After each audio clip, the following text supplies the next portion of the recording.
I'm on a mission to transform this small 3x3 meter bedroom into a YouTube studio. I just got a new standing desk and a sexy monitor arm, so I've decided to strip out my old studio and rebuild it with 3 things in mind. Number 1, I want the least resistance between me sitting down and recording a video. So that means I can sit down, turn a light on, turn a camera on, put the desk up and down, and everything is ready to go. Number 2, I want a nice background, so I want some lighting, some decoration, and this place is rented, so I can't drill the walls, I can't put up fancy bamboo, and to be honest, I couldn't hang up a shelf to save my life. I'm a video editor. And number 3, I want it as clean and minimal as possible. I hate having clutter, I hate having mess. Tidy house, tidy mind. Let's go. First, I brought in the desktop. I've got the FlexiSpot E7 Pro, and I already had this set up downstairs originally, so the tray, the cable holder, and the controls, and the LED strip was already attached. Next, I brought in the legs, and man, these things are heavy. I almost lost my life and my deposit bringing them upstairs. When the legs arrive, they usually come separate so it's more manageable, but I'm a bit of a beast and a bit of an idiot, so I brought them in one piece. Also, I changed my t-shirt because I knew this was going to get pretty sweaty pretty quickly. Pretty simple, I flip over the legs and I screw them into the holes. Despite being absolutely massive, this was pretty easy to disassemble and put back together. So let's talk about this desk real quick. So this is the FlexiSpot E7 Pro. FlexiSpot hasn't paid me to say this or sent me the desk.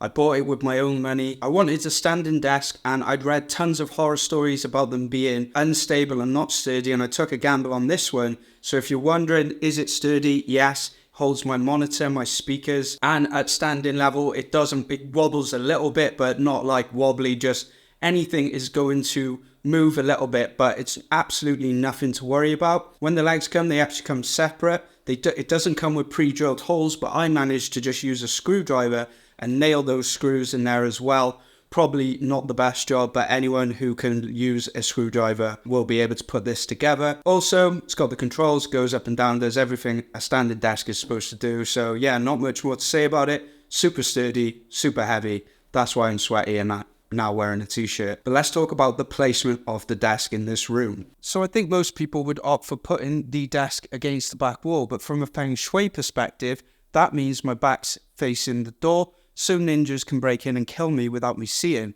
Also, if the camera is there in that corner when I'm shooting at the desk, it means I've got the window in the background, so I'll get lighting and glare and I can't decorate the background. So we're going to put it in a different position where I can't be murdered by ninjas. So I found a cozy little spot in the corner, and this desk just fits perfectly without obstructing the door. I left a little bit of space so I can adjust the cables and things afterwards. The FlexiSpot comes with a few controls on the bottom, so I made sure to hide them, but I realized I screwed the under cable tray over a wire, so I had to do some monkey acrobatics to get this out before I started bringing in my gear.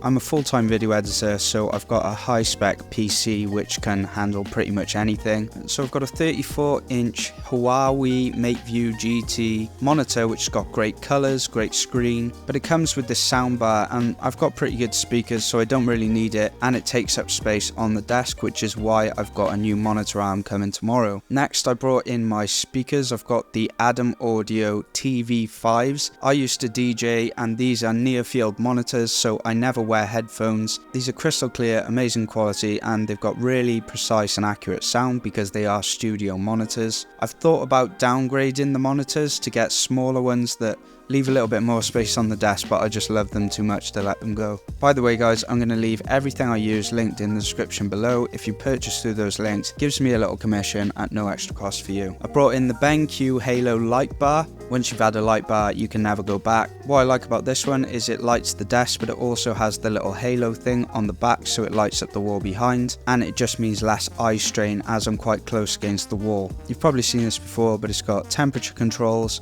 brightness controls with this cool little touchpad that you can put on the desk, which is also pretty sleek and sexy. Got my Focusrite 2i2 sound card, which has XLR inputs for the monitor speakers, and again, I love this little red sound card. I just think it's super cute and sexy. Then just your basic stuff. I've got a leather desk mat, a Microsoft keyboard, and I actually used the Logitech MX2 mouse, not the MX3. I just find the MX3 is a bit big and bulky. I love the MX2 and I use it on my MacBook as well. Next, I installed my Elgato key light. I have had so many lights in the past, soft boxes, and big things that you've got to move around, but this connects straight to my PC, it's controlled from the PC, and it's a crucial part of this click and shoot setup. Then I added a little small rig mount, which is just going to allow the camera to sit on top in a fixed position. And finally my chair, nothing to speak about here. I've got a bad back, so I've got this leather orthopedic chair. It was about 250 quid, and I got it from officefurniture.co.uk. So it's looking pretty nice so far, but there's one thing missing.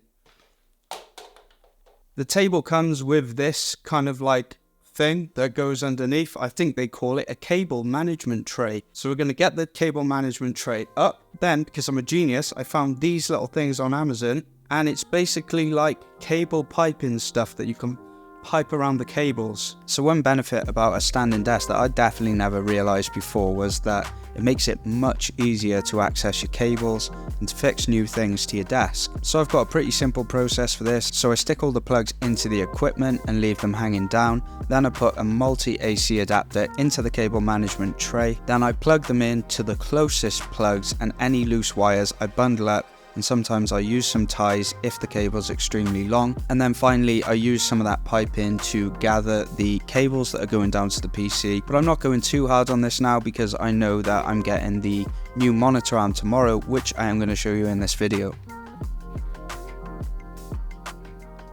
So the desk looks nice, but we can't do anything about the monitor arm because that's arriving tomorrow. And I'm not gonna lie, I'm really excited about it. But what we can do is fix up the rest of the studio so the shot from the desk looking into the corner looks good. So I brought in a little cube shelf storage system which I got from IKEA. This thing's been dragged around, so it definitely needed some tightening up.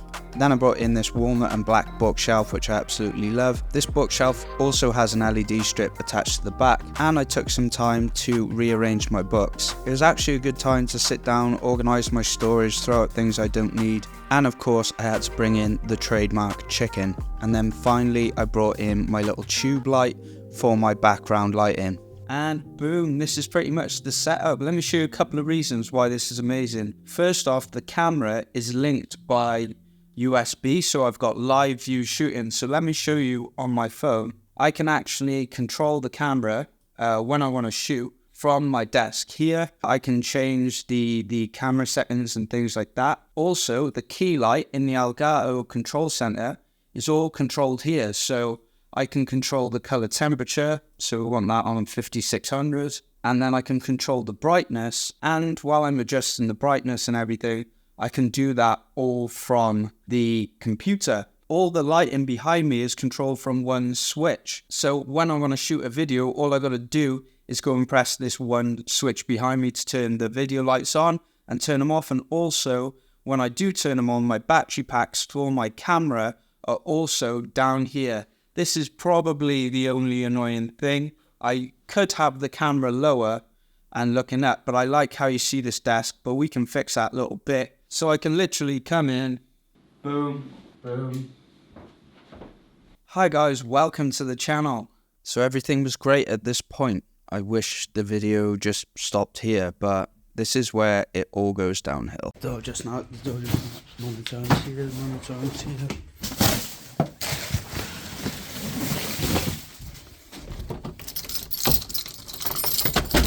Having it. Oh, come on. You got a password. Oh, is it? Yeah. Oh, hang on. Monitor arm is here. Oh, shit. Monitor arm's here. Monitor arm is here. This is not what it normally looks like, honestly. I am way too excited about this monitor arm. Alright, so let's see what we got. So this is the Vivo monitor arm. It looks really sexy. It looks really sexy. Oh yeah, that's some heavy duty, that's some heavy metal.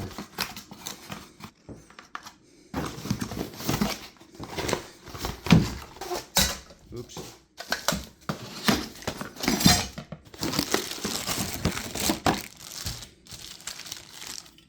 Whoa, that's some shiny shit.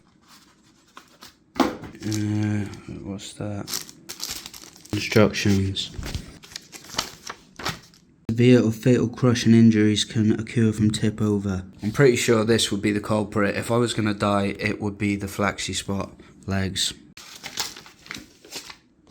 So this Vivo monitor arm is super robust The instructions are super clear, but I'm a moron and I miss an important step, which you'll find out shortly. Came with all the tools to assemble it. I just used the clamp to put it on the computer desk. Really sturdy. I think this can hold up to 40 kilos. Comes with a cable management tray so you can really hide all the ugly wires. Easy to adjust, easy to tighten up, easy to put together. Would highly recommend this even if you got an ultra wide monitor, which I haven't yet. So everything was going great, and then this happened.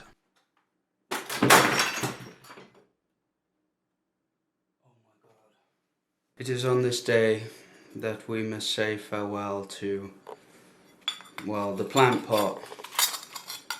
I was so confident with how good this monitor arm is, I thought I'd just throw it all together, and turns out you need to be pretty careful.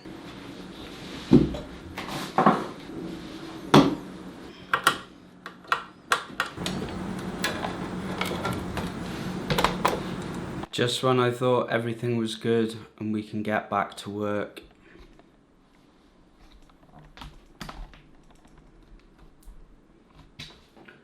So, looks like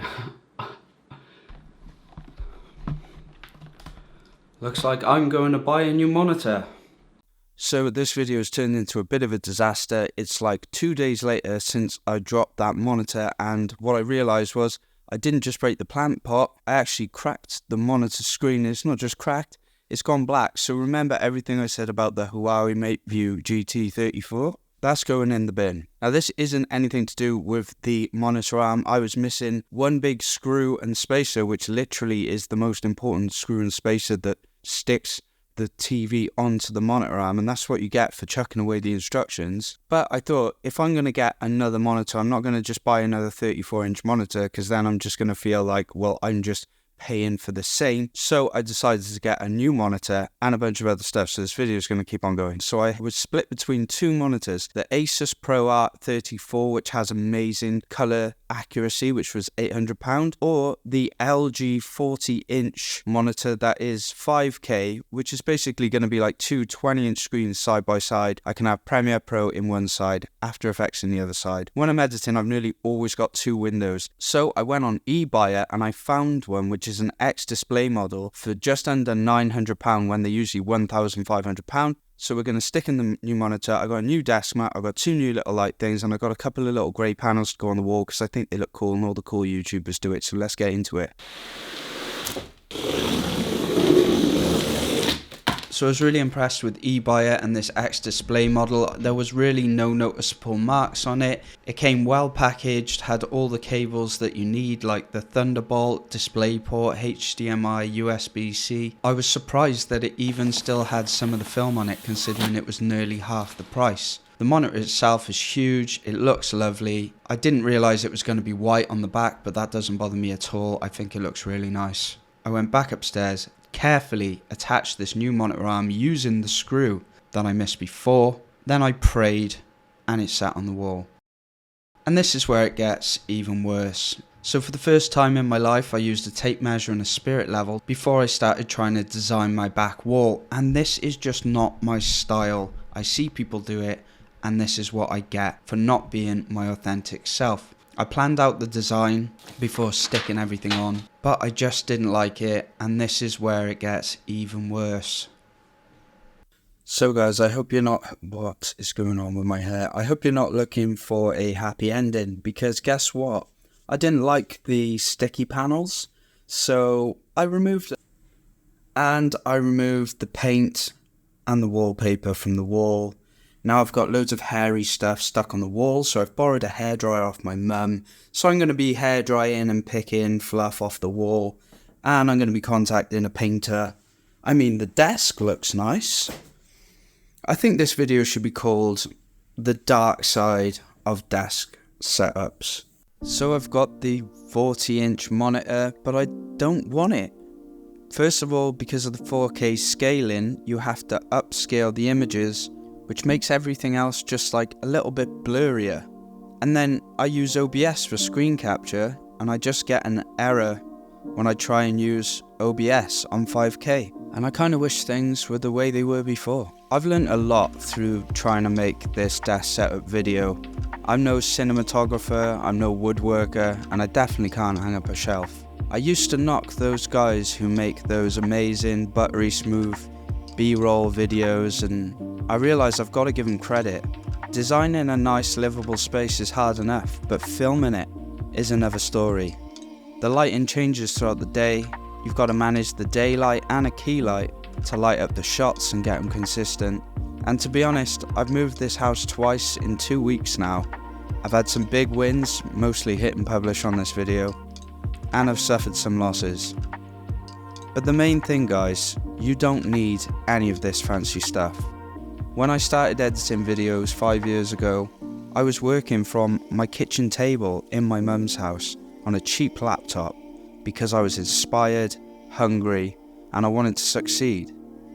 Make little quality of life adjustments as you need them, but don't get FOMO and don't get bogged down with fancy videos like this. Create your content, serve your clients, be grateful for what you have and this amazing life we have. I'll see you guys in the next one.